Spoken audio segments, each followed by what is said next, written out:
Okay, so for the rest of the unit, I want to talk about natural law theory. And natural law theory is another approach to morality that is linked with religion, but it's not as directly dependent on religion as divine command theory.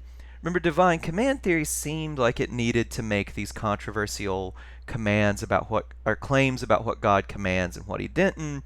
Other people might not accept those. The direct dependence on claims about God seems like it makes divine command theory a moral theory that's not going to work for us. It's going to depend on these controversial assumptions. Natural law theory, at least in its most influential forms, probably the most influential form, the form we're going to talk about, is the one that comes from Aquinas.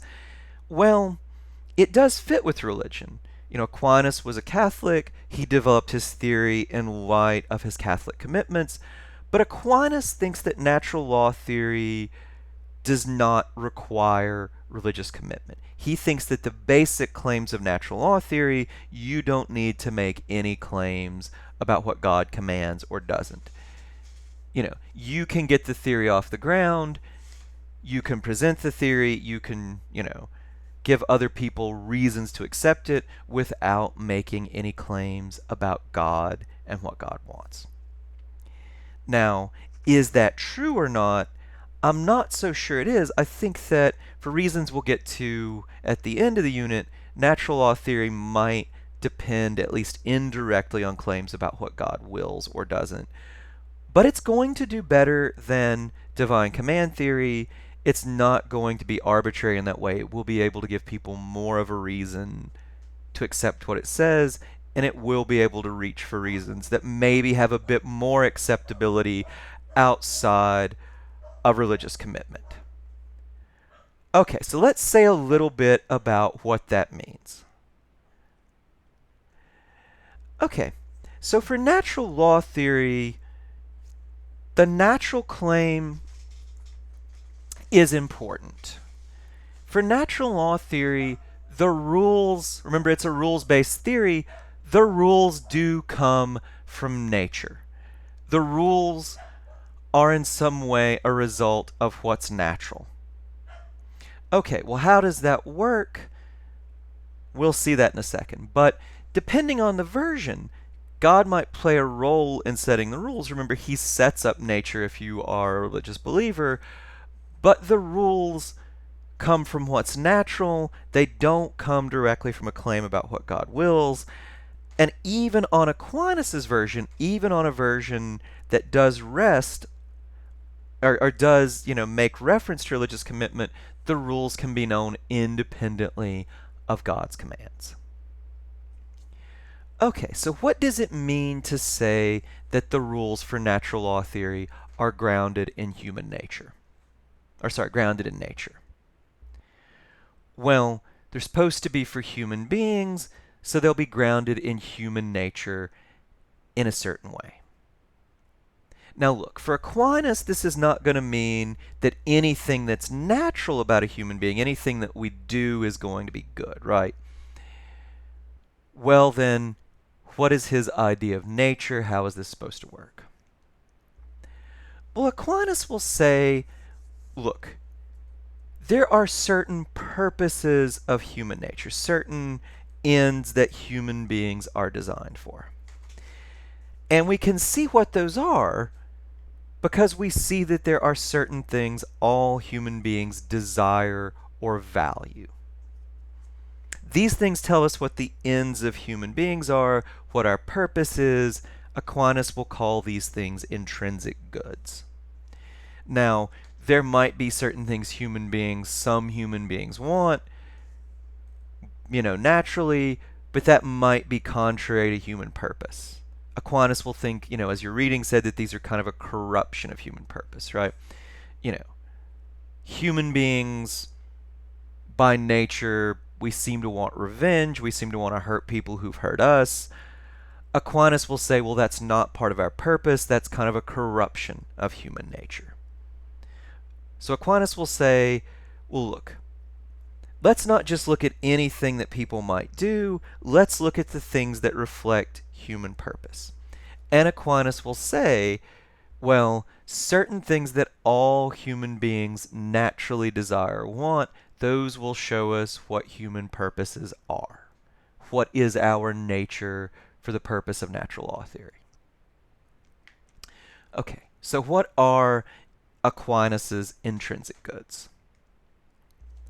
Your reading doesn't really list these as much detail as I would like, but Aquinas will say that there are 4 intrinsic goods. And he claims to derive this, he claims to get this from the things that all human beings by nature want. So he says human life, human knowledge, human sociability, and procreation, those are the basic intrinsic goods. So Aquinas will say, well, think about this, right? Every human being desires to preserve his or her life. If your life is threatened, you will just instinctively do what avoid the threat. But not just that, if you know that something will preserve or prolong your life, just naturally you'll go for that. If something preserves your life, it lengthens your life, you'll do it.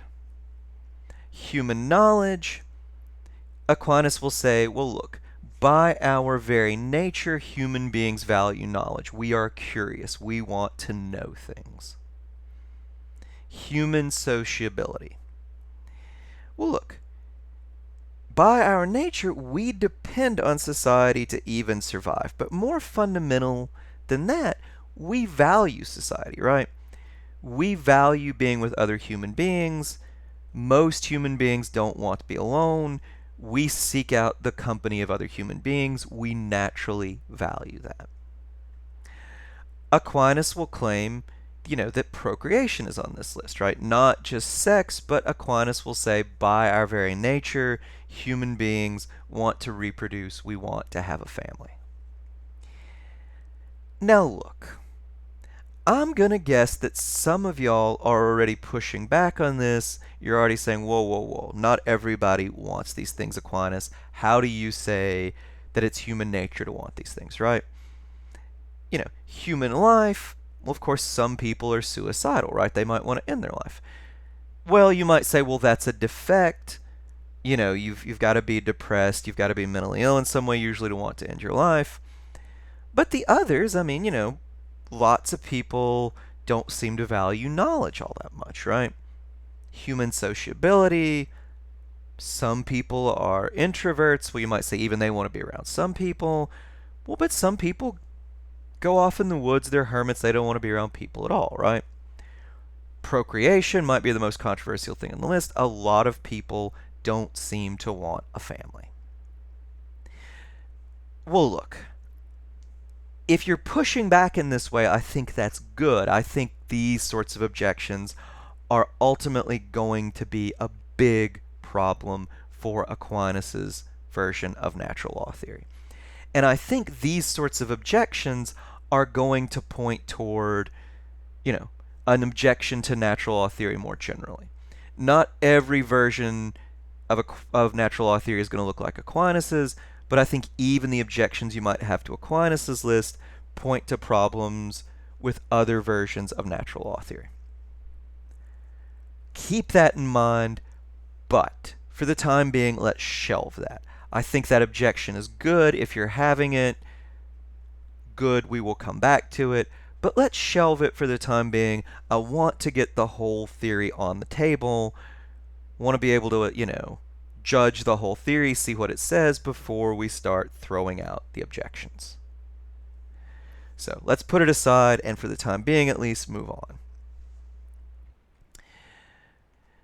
So Aquinas will say the fundamental idea of natural law theory is that we must show respect for these intrinsic goods. We must act in a way that shows respect. We can't act in a way that fails to show respect for the intrinsic goods. Now look, this is going to be a pretty complicated idea, in the way it works out, but the basic idea is not so complicated, right? just think about some common actions, right? Murder would be wrong for Aquinas because it doesn't show respect for human life, right? Stealing is wrong because it doesn't show respect for human sociability, right? Might take a little more thought to see why that is, but look, to have a society to live with other human beings, we need to have rules about what is mine and what is yours. If we didn't have those rules, we couldn't have a society. Well, failing to honor those rules doesn't show respect for human sociability, so it's wrong. What about lying? Well, lying at the very least doesn't show respect for human knowledge, right? If I lie to you, not only am I not telling you the truth, I am trying to get you to believe something that is actually false. That fails to show respect for human knowledge. Lying probably also fails to show respect for human sociability because, well, we couldn't have a society unless people generally told the truth, right? Murder, main reason it's wrong, it fails to show respect for human life. But, also fails to show respect for sociability. As Rachel's pointed out, we couldn't have a society without rules against murder. So hopefully the basics of how this works are pretty apparent to you guys. Now, one other note I want to make here is that Aquinas' version of natural law theory is very influential in the tradition of Catholic Christianity. And a lot of the reasons, why the Catholic Church thinks what it thinks are going to come back to Aquinas' version of natural law theory. Why does the Catholic Church think that abortion is wrong? Think about that for a second. What intrinsic goods does it fail to show respect for? Give you guys a second or two to think about it. Well, human life, if you think the fetus is a person, and natural law theory will say that it is. For natural law theory, if you're biologically human, that's what's important for human life, also fails to show respect for procreation. A lot of the Catholic Church's stance on issues of sex will come back to natural law theory. Why is it against many forms of contraception, many forms of birth control? Claim that it fails to show respect for human procreation. Stance on homosexuality, they think the claim will be fails to show respect for procreation. Look, you can agree with that, you can disagree with that. I just want to make it clear what the implications of natural law theory are, how Aquinas' version explains a lot of the commitments of Catholicism. We can put that aside, for the time being, but it is, I think, important to note. All right, so hopefully you guys have an idea of the basics of natural law theory and how Aquinas' version of natural law theory in particular is supposed to work. All right, so that's the basics, but there's a lot more detail to the theory, which I want to get into in the next few lectures.